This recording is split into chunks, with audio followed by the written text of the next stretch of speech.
예수님은 왕처럼 사셨고 왕처럼 행동하셨고 왕처럼 말씀하셨습니다. 왕은 아무 때나 다니지 않습니다. 왕은 항상 정해진 시간, 정해진 스케줄 따라 움직이는 게 왕입니다. 조선시대 때 왕들은 일어나는 시간과 잠자는 시간을 자기가 조정할 수가 없었습니다. 새벽 4시에 일어나야 되고요. 잘 때는 밤 10시에 자야 되었습니다.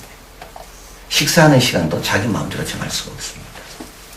왕은 오전 10시가 아침 시간입니다. 그전에는 조조반전해서 간단한 죽을 먹었습니다.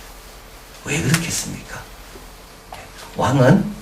왕이 움직일 때마다 같이 움직이는 사람이 많이 있기 때문에 모두가 다 왕의 시간에 맞추어서 준비하고 있기 때문에 왕은 임의대로 자기 시간을 바꿀 수가 없습니다. 근데 우리 예수님도 그랬습니다.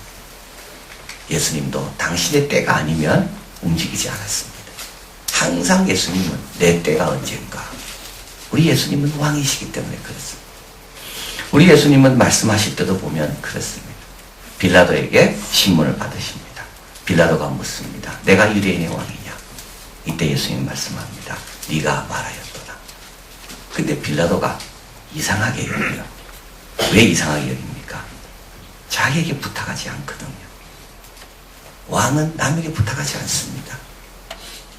빌라도는 자기가 총독으로서 부탁만 하면 예수님을 들어줄 의향이 있는데 예수님은 아무 부탁을 하지 않습니다.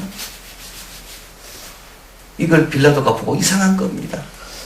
나한테 한마디만 도와달라고 말하면 내가 도와줄 수 있는데 내가 권리를 갖고 있는 걸 이 사람이 모르는가? 이 사람은 왜 나에게 한마디 부탁도 안 하는가? 왜요? 예수님은 왕이니까요. 예수님은 왕이기 때문에 빌라도에게 뭘 부탁하지 않습니다. 우리 예수님은 나귀를 끌어오라고 제 아들을 보내시죠. 이때 제 아들에게 나귀를 빌려오라 사정하라 그렇게 말하지 않습니다.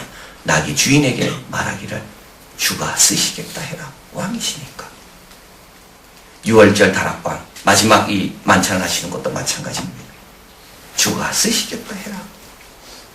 부탁하거나 사정하지 마라. 왕이니까. 그런데 그분의 왕되심이 가장 분명하게 드러난 곳이 있습니다. 그건 바로 십자가입니다. 근데 참 왕은요, 손과 발이 묶이면 통치할 수 없는 게 왕 아닙니까? 근데 우리 예수님은 오히려 손과 발이 묶인 것이 그분의 왕되심을 온전하게 드러난 그 자리였다. 그래서 왕으로 사시고 왕으로 말씀하시고 왕으로 행동하셨는데 진짜 왕이신 것을 어디서 다 드러내셨는가? 마지막 십자가에서 다 드러내셨다는 것. 왜 십자가가 그분의 왕을 온전히 드러냅니까? 십자가에서 그분은 우리를 섬기셨기 때문입니다. 우리 예수님은 제 아들에게 말했습니다. 세상은 주관자들이 섬김을 받지만 너희는 그렇지 않다. 하나님 나라는 다르다. 하나님 나라는 특징이 있는데 가장 큰 자가 가장 많이 섬기는 곳이 하나님의 나라다. 예수님께서 가장 낮은 곳에 가셨죠. 예수님은 가장 낮은 모습으로 제 아들의 발을 씻기시면서 나는 항상 섬기는 자가 있다. 예수님께서 십자가에서 하신 일이 뭡니까? 우리 대신 벌 받는 거 아닙니까? 우리를 의롭게 하기 위해서 우리의 죄를 그가 다 가져가신 것. 제 아들의 발을 씻기시면서 조금 보여주신 겁니다. 그 발의 먼지와 때를 본인이 다 가져가시면서 제 아들을 깨끗게 하신 것. 그래서 예수님은 왕이라는 것을 어떻게 보여주셨습니까? 가장 낮은 위치에 가셔서 우리를 섬기시면서 예수님의 왕되심을 보여주셨습니다. 어느 누구도요, 내가 죽으면서 다스린다고 말하는 사람은 아무도 없습니다. 꼭 기억하십시오. 내가 더 힘을 얻고 내가 더 세력을 가져서 다스린다고 말하지 사람들은 내가 내 자신을 희생하면서 죽으면서 다스리겠다는 사람은 아무도 없습니다. 그런데 예수님은 그 나라는 그 왕은 죽으면서 다스리는 분이 그 왕이라는 겁니다. 우리 예수님은요, 사랑하기 어려운 사람을 사랑하신 분입니다. 여러분, 사랑은요, 비슷한 사람끼리는 사랑하기 쉽습니다. 그러나 차이가 많이 나는 사람은 사랑하기가 참 어렵습니다. 좋아할 수는 있어요. 귀엽거나. 그러나 사랑하기는 참 어려워요. 차이가 나는 사람을 사랑하려면 반드시 뭐가 들어가야 됩니까? 희생이 들어가야 돼요. 자기 비움이 들어가요. 부모가 자식을 사랑하기 위해서 얼마나 희생합니까? 그러나 어떤 부모는요, 그 희생을 싫어해요. 그래서 결국 누가 희생합니까? 자녀들이 희생하는 겁니다. 그게 상처입니다. 자녀 사랑하기 참 어렵습니다. 그러나 그걸 사랑할 수 있는 길이 하나 있다면 그건 희생의 각오가 된 사람을 사랑하는 겁니다. 우리 이 왕은 우리를 너무 사랑하십니다. 그래서 본문에 보면 예수님께서 고난당할 때 다 로마 병정한테도 고난받고 같은 유대인 동족에게도 고난받고 그 사랑하고 키웠던 제 아들에게도 버림을 받고, 근데 주님은 마지막에 뭘 보여주십니까? 그들을 위해 내가 희생했다. 왜냐하면 나는 그 나라, 하나님의 나라는 가장 큰 자는 가장 밑에서 섬기는 자이기 때문에. 제 아들은 이걸 몰랐습니다. 죽으면 끝인 줄 알았습니다. 아닙니다. 죽으면서 보여주신 겁니다. 그래서 요한계시록에 뭐라 말씀하는가 같이 한번 읽어보겠습니다. 5장 9절입니다. 일찍 죽임을 당하사 각 족속과 방언과 백성과 나라 가운데서 사람들을 피로 사서 하나님께 드리고, 피로 사서 하나님께 드리고, 당신이 죽으시면서 우리를 의롭게 하시고 당신 나라의 백성으로 만들어 주신 겁니다. 그 나라 백성 되는 길은 딱 한 가지. 누가 피를 흘려야 되고, 누가 희생해야 되고, 누가 죗값을 치러야 되고, 왕이 하신 거죠. 그 나라는 제일 높은 분이 제일 낮아지는 거니까. 또 우리 예수님께서 십자가에서 왕이신 것은요, 십자가에서 그분은 정복하셨기 때문입니다. 우리는 세 겹에 묶여져 있다고 한 신학자는 이야기했습니다. 하나는 죄로 묶여져 있고, 하나는 무정함으로 묶여져 있고, 하나는 사탄의 세력에 묶여져 있고, 이 세 밧줄이 우리를 꽁꽁 묶고 있는 겁니다. 우리는 죄 때문에 묶여 있습니다. 또 우리는 하나님에 대해 무정해요. 자기밖에 몰라요. 거기에 묶여 있어요. 또 한 가지 우리는 사탄의 지배당함으로 묶여 있습니다. 근데 예수님이 십자가에 죽으시면서 이 묶여 있는 것들을 사슬을 풀어주셨습니다. 이게 구세주입니다. 오셔서 우리를 구원해 내시는데 어디서 구원해 내시는가? 우리 죄로부터, 우리의 유죄로부터 구원하시고, 무정함으로부터 구원하시고, 그래서 하나님을 말할 수 없이 사랑하게 되고 찬양하게 됩니다. 그리고 또 한 가지, 사탄의 정복으로부터 우리를 구원해 내시고, 그래서 십자가에서 우리 죄는 용서받았고, 십자가에서 우리는 그 은혜에 감격하고, 십자가에서 우리는 사탄으로부터 노임을 받습니다. 그래서 예수님은 오시면서 사탄의 정복은 이미 시작됐습니다. 마귀들이 쫓겨나죠. 그러나 예수님의 십자가에서 사탄의 세력은 완전히 뿌리채 뽑히게 됩니다. 골로새서 2장 13, 15절 같이 읽습니다. 우리를 거스리고 우리를 대적하는 의문에 쓴 증서를 도말하시고 제하여 버리사 십자가에 못 박으시고 정사와 권세를 벗어버려 밝히 드러내시고 십자가로 승리하셨느니라. 십자가에서는 우리 주님은 대속의 제물만 되신 게 아닙니다. 십자가에서 승리하신 겁니다. 우리 죄를 대신해서 당신이 죽으심으로, 그리고 동시에 우리의 죄를 가지고 우리를 다스렸던 사탄을 결박하시면서, 그래서 여기 보니까 정사와 권세를 벗어버리고 이것은 무장해제를 시킨 걸 말합니다. 밝히 드러냈다는 말은 뭡니까? 무능함을 밝히신 겁니다. 예수의 이름 앞에 무능함을. 자, 그래서 이제 십자가를 가리켜서 제2의 창조라고 말합니다. 첫 번째 하나님이 창조하실 때 너무 아름다웠습니다. 빛이 있고 해와 달이 있고 각종 식물과 동물들이 있고, 그러나 하나님께서 예수님을 통하여 다시 창조하십니다. 이때는 어둠이 있고 피가 있고 배반이 있고 죽음이 있고. 두 번째 창조는 희생과 피와 순종과 충성으로 이루어진다. 그래서 예수님의 죽으심을 통하여 하나님의 나라가 우리에게 주어지게 되고 그 백성이 되게 되고, 그리고 사탄은 결박당하는. 그래서 그분은 십자가 위에서 이 일을 이루셨기 때문에 그분은 왕이시다. 자, 그럼 우리는 어떻게 해야 됩니까? 첫째 감사해야 되죠. 요한계시록 1장 6절 같이 있습니다. 그의 아버지 하나님을 위하여 우리를 나라와 제사장으로 삼으신 그에게 영광과 능력이 세세토록 있기를 원하노라. 아멘. 그분 때문에, 그분의 왕 대신 희생 때문에 우리가 그분의 나라와 제사장이 되었다. 감사합니다. 두 번째는 성실하라. 요한계시록 5장 10절 같이 있습니다. 그들로 우리 하나님 앞에서 나라와 제사장을 삼으셨으니 그들이 땅에서 왕노릇하리로다 하더라. 우리는 어떻게 해야 됩니까? 왕노릇해야 됩니다. 먼저 그 나라와 그 일을 구하고, 또 예수님처럼 빌라도에게 빌기보다 왕의 권위를 갖고 우리 하나님의 자녀답게 이 땅에서 왕의 일들, 질서를 잡는 일들을 열심히 감당하는 것.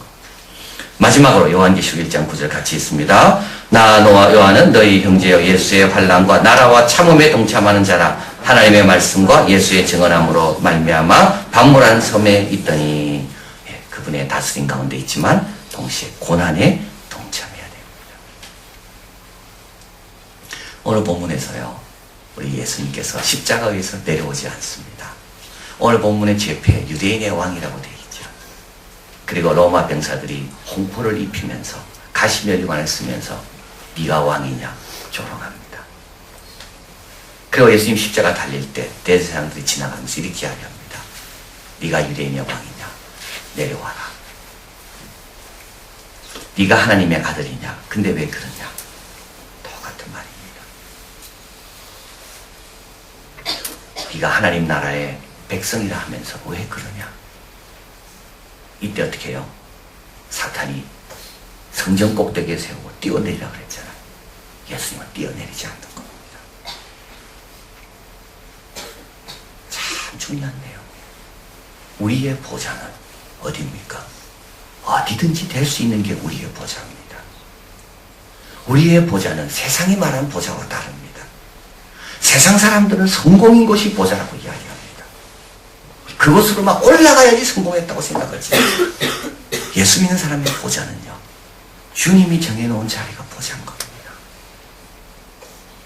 우리 예수님 내려오지 않아요. 그게 보장이니까. 십자가가 보장인 거예요. 지금 이 요한계시록은 누구에게 쓴 겁니까? 핍박받는 성도에게 쓴 겁니다. 그들에게 뭐라 말합니까? 일단 감사하라고 이야기하는 겁니다. 핍박 가운데 있는데도 감사하라. 왜냐하면 그 자리가 어떤 자리라고요? 너의 보좌라고요. 그리고 하나님 앞에서 나라와 제사장으로 열심히 살아라. 기죽지 말고 너의 신분으로 인하여 사람들이 너를 가리키는 그 사람들이 규정하는 그것에 의해서 약해지지 말고 하나님 앞에서 왕과 제사장으로 삼으신 것에 감사하며 먼저 그 나라와 그 일을 구하고 왕처럼 있는 자리에서 질서를 잡아라.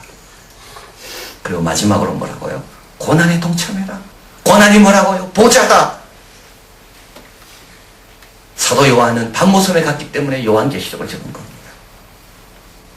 고난에 동참하지 않았다면 사도 요한은 요한계시록을 적을 수가 없었어요. 고난이 더한 것에 위로가 있고 은혜가 더한 것입니다. 여기서 우리에게 가르쳐주는 게 뭡니까? 내려오지 말라는 거예요. 십자가에서 내려오지 마라. 많은 사람들이 지금 다 조롱하죠. 그들의 관점으로 봐서는 왕은 저기 있으면 안 되는 겁니다. 그들의 관점으로 봐서는 그리스도 메시아는 여기 있으면 안 되는 겁니다. 근데 거기 계시는 거예요. 우리 예수님은 흔들리지가 않아요. 네가 왕이냐? 내가 왕이다. 네가 그리스도냐? 내가 그리스도다. 조니 에릭슨 타다라는 여자가 있습니다. 남자, 조니. 여자인지 남자인지 잘 모르겠어요. 조니 에릭슨 타다. 십자가의 왕이란 책에 나옵니다. 7살 때 목 아래로 완전히 마비되는 사고를 당합니다. 휠체어를 타고 교회를 나와요. 끔찍한 사고를 잊기 위해서 그는 예배에 열심히 들어갔어요. 17살 목 아래로 파만. 근데 이분이 다니는 교회는 집회 때마다 무릎을 꿇으라는 그런 요청을 한다. 그러니까 교인들이 다 무릎을 꿇는 거예요. 근데 휠체어를 타고 있으니까 무릎을 꿇을 수가 없는 거예요. 얼마나 곤혹스럽겠어. 다 무릎 꿇고 있는데 혼자 앉아 있는 거예요. 어느 날 다들 무릎을 꿇는데 혼자 앉아 있습니다. 참으로 곤혹스럽습니다. 다 눈에 튑니다. 근데 어느 날 새로운 걸 깨닫습니다. 다 주님 앞에 무릎 꿇는 게 보이는 거예요. 우리 주님이 영광 받으시는 게 보이는 거예요. 내가 곤혹스러운 게 보이는 게 아니라, 야, 우리 주님이 저렇게 영광을 받으시는구나. 그게 보이는 겁니다. 자, 그죠? 이렇게 봐야 되는 거죠, 우리도. 나는 무릎을 꿇지 못해서 휠체어에 앉아서 다른 사람에게 주목을 받아야 되는가? 이게 보이면 안 되고, 야, 우리 주님께서 저 많은 사람들이 무릎 꿇고 우리 주님께 영광 돌리고 기도하는구나. 이게 보이더라는 거예요. 그리고 그는 그것이 천국의 그림과 같았다고 이야기합니다. 야, 이것이 천국이겠다. 그래서 눈물을 흘리는 거예요. 슬퍼서가 아닙니다. 내 신세가 한해서가 아닙니다. 우리 주님께서 영광 받으시는 걸 보니까 눈물이 나더래요. 그리고 또 다른 생각이 났습니다. 천국에 가면 내 다리가 온전해질 건데 그때 내가 가장 먼저 할 것은 주님 앞에 무릎 꿇는 거다. 내가 제일 먼저 하고 싶은 것은 주님 앞에 무릎 꿇는 거다. 이분에게 상처는 포장합니다. 주님을 제대로 보게 하는 거. 그래서 성도 안에서 이제부터는 우리는 피로 값주고 샀잖아요. 언약 안에 들어와 있잖아요. 이제부터 우리에게는 고난이 뭡니까? 고난에는 미래가 있는 겁니다. 그냥 주신 게 아닙니다. 고난에는 교제가 있는 겁니다. 그래서 우리는 고난 앞에 어떻게 됩니까? 왕의 위엄을 드러내야 됩니다. 내려오지 않는 거예요. 내려오지 않는 거예요. 3번 기도했다가 더 이상 주님의 응답이 없으면 거기서 다스리는 거예요. 우리 예수님처럼. 그럴 때 사도 요한이 보았던 그런 놀라운 환상을 거기서 경험하는 것. 우리 예수님은 십자가 위에서 이 나라가 아니라 하나님 나라의 왕 되심을 온전히 보여주셨다. 기도하겠습니다.